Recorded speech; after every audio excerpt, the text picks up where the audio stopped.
ಭಾರತದ ಪ್ರಧಾನಮಂತ್ರಿ ನರೇಂದ್ರ ಮೋದಿ ಅವರು ಇಂದು ಶ್ರೀ ಕ್ಷೇತ್ರ ಆದಿಚುಂಚನಗಿರಿಗೆ ಭೇಟಿ ಕೊಟ್ಟಿದ್ದು ಶ್ರೀ ಗುರು ಭೈರವೈಕ್ಯ ಮಂದಿರವನ್ನ ಲೋಕಾರ್ಪಣೆಗೊಳಿಸಿದರು.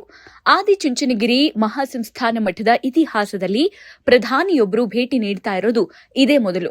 ಆದ್ದರಿಂದ ಮೋದಿ ಭೇಟಿ ನೀಡಿದ ಶ್ರೀ ಗುರು ಭಾವೈಕ್ಯ ಮಂದಿರದ ವಿಶೇಷತೆ ಏನು ಅನ್ನೋದನ್ನ ನಾವು ನೋಡ್ತಾ ಹೋಗೋಣ. ಶ್ರೀ ಗುರು ಭಾವೈಕ್ಯ ಮಂದಿರ.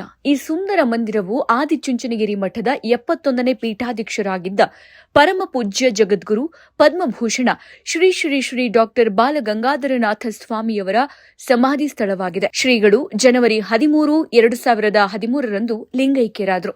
ಅವರ ದಿವ್ಯ ಸ್ಮರಣೆ ಹಾಗೂ ಭಕ್ತರ ದರ್ಶನಕ್ಕಾಗಿ ಅತ್ಯಂತ ಶ್ರದ್ಧೆಯಿಂದ ಈ ಭವ್ಯ ಮಂದಿರವನ್ನ ನಿರ್ಮಿಸಲಾಗಿದೆ. ಶ್ರೀ ಗುರು ಭಾವೈಕ್ಯ ಮಂದಿರವು ಭಾರತೀಯ ವಾಸ್ತುಶಿಲ್ಪದ ಒಂದು ಅತ್ಯುತ್ತಮ ನಿದರ್ಶನವಾಗಿದೆ. ಇದು ಸಂಪೂರ್ಣವಾಗಿ ಕಲ್ಲಿನಿಂದ ಕೆತ್ತಲ್ಪಟ್ಟಿದ್ದು ಅದ್ಭುತ ಶಿಲ್ಪಕಲೆಯನ್ನು ಒಳಗೊಂಡಿದೆ. ಮಂದಿರದ ಗರ್ಭಗುಡಿಯಲ್ಲಿ ಪೂಜ್ಯ ಶ್ರೀ ಬಾಲಗಂಗಾಧರನಾಥ ಸ್ವಾಮೀಜಿಯವರ ಅಮೃತಶಿಲೆಯ ಭವ್ಯ ವಿಗ್ರಹವನ್ನು ಪ್ರತಿಷ್ಠಾಪಿಸಲಾಗಿದೆ.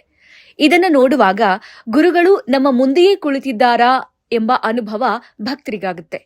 ಮಂದಿರದ ಒಳಗಿರುವ ಪ್ರಶಾಂತತೆಯು ಧ್ಯಾನ ಮತ್ತು ಆಧ್ಯಾತ್ಮಿಕ ಚಿಂತನೆಗೆ ಸೂಕ್ತವಾಗಿದ್ದು, ಇಲ್ಲಿಗೆ ಬರುವ ಪ್ರತಿಯೊಬ್ಬರಿಗೂ ಮಾನಸಿಕ ಶಾಂತಿ ದೊರೆಯುತ್ತೆ. ಆದಿಚುಂಚನಗಿರಿ ಮಠದ ಇತಿಹಾಸದಲ್ಲಿ ಶ್ರೀ ಬಾಲಗಂಗಾಧರನಾಥ ಸ್ವಾಮೀಜಿಯವರ ಕಾಲವನ್ನು ಸುವರ್ಣ ಯುಗ ಎಂದು ಕರೆಯಲಾಗುತ್ತೆ. ಶಿಕ್ಷಣ, ಆರೋಗ್ಯ ಮತ್ತು ಪರಿಸರ ಸಂರಕ್ಷಣೆಯಲ್ಲಿ ಅವರು ಮಾಡಿದ ಕ್ರಾಂತಿಕಾರಿ ಕಾರ್ಯಗಳಿಂದಾಗಿ ಅವರು ಕೋಟ್ಯಾಂತರ ಭಕ್ತರ ಹೃದಯದಲ್ಲಿ ಸ್ಥಾನ ಪಡೆದಿದ್ದಾರೆ. ಭಕ್ತರಿಗೆ ಇದು ಕೇವಲ ಒಂದು ಕಟ್ಟಡವಲ್ಲ, ಇದು ಗುರುಗಳ ದಿವ್ಯ ಚೇತನ, ಸದಾ ಜಾಗೃತವಾಗಿರುವ ಶಕ್ತಿ ಕೇಂದ್ರವಾಗಿದೆ. ಇನ್ನು ಪ್ರತಿದಿನ ಬೆಳಗ್ಗೆಯಿಂದ ಸಂಜೆವರೆಗೆ ಸಾರ್ವಜನಿಕರಿಗೆ ದರ್ಶನ ಲಭ್ಯವಿರುತ್ತೆ.